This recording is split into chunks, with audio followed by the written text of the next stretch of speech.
বন্ধুরা, স্বয়ং পরমেশ্বর ভগবান শ্রীকৃষ্ণ বলেছেন তুলসী গাছে বেঁধে দিন এই একটি জিনিস, তাহলে সারা জীবন আপনারা রাজার হালে থাকবেন। হ্যাঁ বন্ধুরা, আপনারা রাতারাতি মালামাল হয়ে যাবেন। আপনাকে কোটিপতি হওয়া থেকে কেউ আটকাতে পারবে না। সেই সঙ্গে জীবনের একাধিক রোগ ব্যাধি সমস্ত কিছুই সুনিশ্চিতভাবে দূর হয়ে যাবে। হ্যাঁ বন্ধুরা, রাতারাতি আপনার ভাগ্য পাল্টে যাবে। আর এই পবিত্র মাসে যে ভক্ত শ্রদ্ধাপূর্বক ভগবান শিব ও মাতা পার্বতীকে ডাকে, তার সমস্ত মনস্কামনা সমস্ত ইচ্ছা স্বয়ং দেবাদিদেব মহাদেব এবং মাতা পার্বতী অবশ্যই পূরণ করেন। বন্ধুরা, এই পবিত্র মাসে আপনাকে কিচ্ছু করার প্রয়োজন নেই।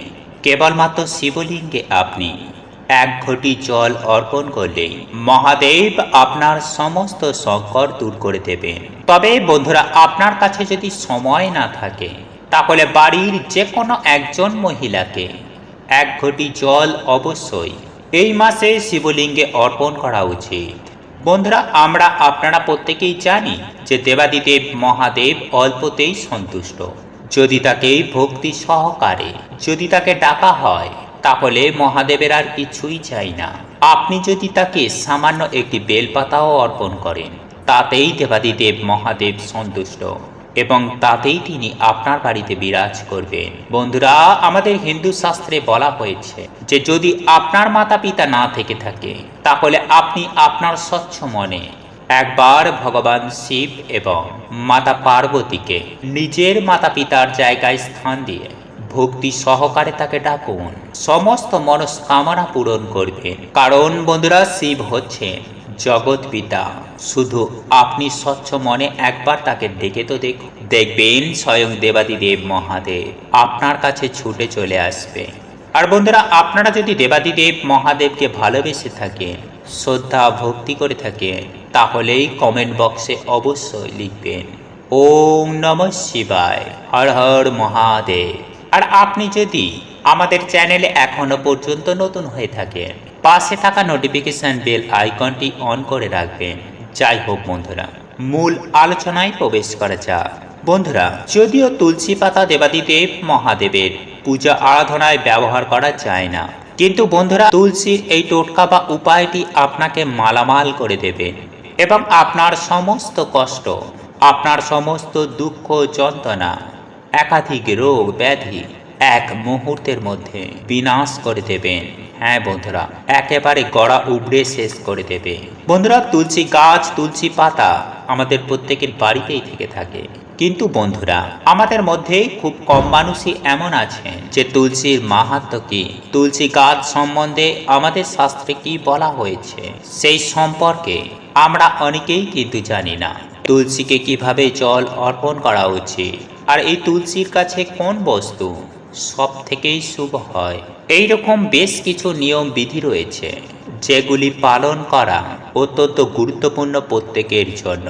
তার সাথে বন্ধুরা, আপনি যদি তুলসী গাছের নিচে আপনি যদি এই জিনিসটি বেঁধে দেন, তাহলে মাতা তুলসী মহারানীর একাধিক আশীর্বাদ আপনি প্রাপ্ত করতে পারবেন। হ্যাঁ বন্ধুরা, আপনারা একেবারে ঠিকই শুনেছেন। শুধুমাত্র তুলসী গাছের নিচে আপনি এটাকে বেঁধে দিন, দেখবেন মাতা লক্ষ্মী সদা সর্বদাই আপনার বাড়িতে তিনি বিরাজ করবেন।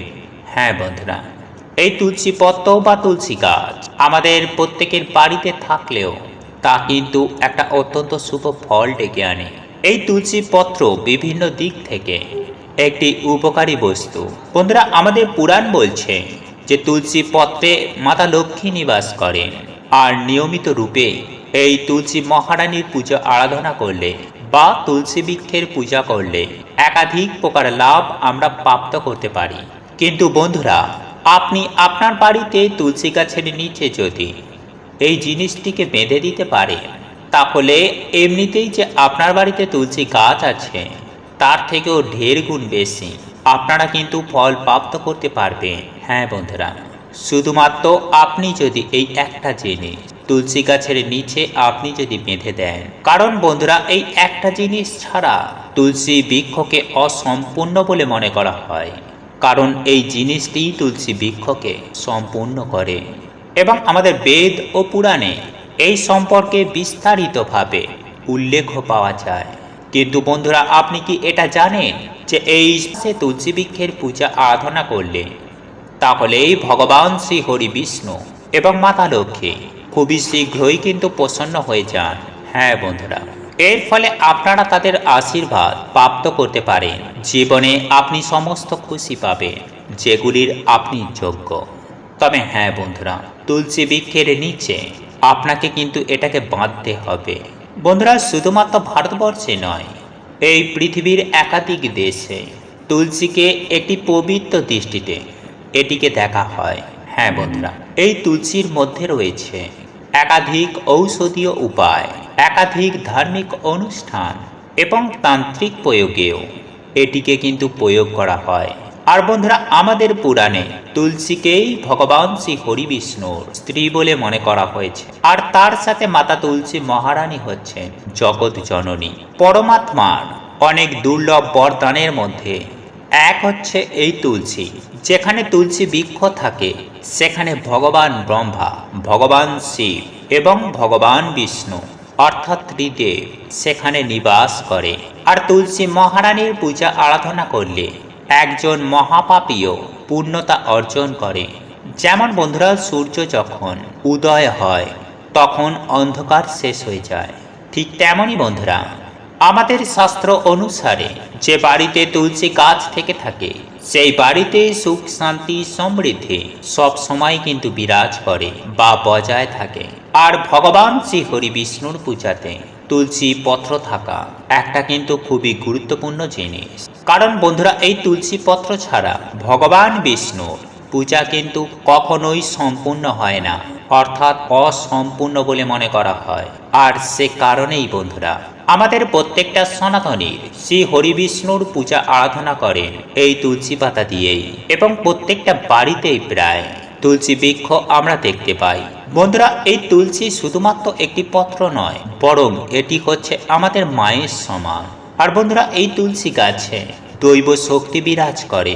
তাই দেখবেন বন্ধুরা, আগের সময়ে তুলসী বিবাহ হয়ে থাকতো। যাই হোক বন্ধুরা, তবে একটি বিষয় মাথায় রাখতে হবে, এই তুলসী গাছের সামনে শিবলিঙ্গ আপনারা ভুল করেও রাখবেন না, কিংবা যে আপনার তুলসী তলার মাথার ওপর বা আশেপাশে জামা কাপড় কিন্তু কখনোই শুকাতে দেবেন না। একই সঙ্গে এই তুলসী গাছের গোড়াতে একটা সবুজ রঙের কার আপনি কিন্তু বেঁধে দিন, দেখবেন এর চমৎকারী কি ফল আপনারা পাবেন। বন্ধুরা, এই উপায় বা ক্রিয়াটি করার ফলে আপনার জীবন থেকে সমস্ত প্রকারে দুঃখ, কষ্ট, জ্বালা যন্ত্রণা, রোগ ব্যাধি, সংসারে অশান্তি, অর্থ কষ্ট, চাকরিতে বাধা, কাজে বাধা, ভূত প্রেতের ভয়, এই সমস্ত কিছু থেকেই কিন্তু আপনারা সুনিশ্চিতভাবে মুক্তি পেয়ে যাবেন।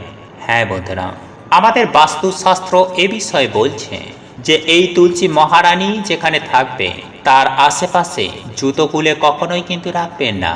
আর সব সময় তুলসী বৃক্ষ যেখানে থাকবে সেই জায়গাটাকে পরিষ্কার পরিচ্ছন্ন করে রাখবেন। আর তুলসী গাছে বা তুলসী বৃক্ষতে সদা সর্বদাই পরিষ্কার পরিচ্ছন্ন জল অর্পণ করবেন এবং পরিষ্কার পরিচ্ছন্ন বস্ত্র পরিধান করে তবেই জল অর্পণ করবেন। বন্ধুরা, একই সঙ্গে একটি বিষয় মাথায় রাখবেন যে আমাদের শাস্ত্রে উল্লেখ করা হয়েছে যে রবিবার দিনকে তুলসী বৃক্ষকে স্পর্শ করা বর্জিত করা হয়েছে বা নিষেধ করা হয়েছে। হ্যাঁ বন্ধুরা, রবিবার দিন তুলসী বৃক্ষকে স্পর্শ করা একেবারে উচিত নয়, এটা আমাদের শাস্ত্রই বলছে। আর বন্ধুরা, আপনার যদি কোনো বিশেষ মনোকামনা মনোবাসনা থেকে থাকে যেটি আপনারা হয়তো চাইছেন কিন্তু পাচ্ছেন না, হয়তো আপনার জীবনে কোনো কষ্ট রয়েছে, সেক্ষেত্রে আপনারা যদি মাতা লক্ষ্মীর আশীর্বাদ ও কৃপা প্রাপ্ত করতে চান তাহলে আপনারা একটি লাল রঙের কার্ড নেবেন এবং সেটিকে আপনারা 5টি গাঁট বাঁধবেন এবং আপনার যে ইচ্ছা রয়েছে বা মনস্কামনা রয়েছে সেটি বলতে বলতে সেই লাল কার্ডটিকে আপনি তুলসী গাছের নিচে শক্ত করে বেঁধে দেবেন। দেখবেন আপনার যে সমস্ত মনস্কামনা মনোবাসনা রয়েছে, সেটা চাকরি হতে পারে, ব্যবসা হতে পারে, পরিবারে অশান্তি হতে পারে, কিংবা দারিদ্রতা দূরীকরণ হতে পারে ইত্যাদি সমস্যা, এমনকি যদি আপনারা সন্তান প্রাপ্তির ইচ্ছা করে থাকেন সেই ইচ্ছাও সুনিশ্চিতভাবে পূর্ণ হয়ে যাবে। দেখবেন বন্ধুরা, এর কি না ফল আপনি পাবেন। আমি সুনিশ্চিতভাবে আপনাদের কথা দিতে পারি যে এই উপায় বা ক্রিয়াটি একবার আপনারা করে দেখুন, আপনারা 1 মাসের মধ্যেই আপনার যে মনস্কামনা মনোবাসনা রয়েছে সেই মনস্কামনা মনোবাসনা আপনার পূরণ হয়ে যাবে। মা লক্ষ্মী কৃপা করবেন। শুধু তাই নয় বন্ধুরা, এই উপায় বা ক্রিয়াটি করলে আপনাকে কখনো অর্থকষ্টে ভুগতে হবে না। এই উপায় বা ক্রিয়াটি করার ফলে আপনার পরিবারেতে যেসব দুঃখ কষ্ট জ্বালা যন্ত্রণা রয়েছে সব কিন্তু সুনিশ্চিতভাবেই দূর হয়ে যাবে।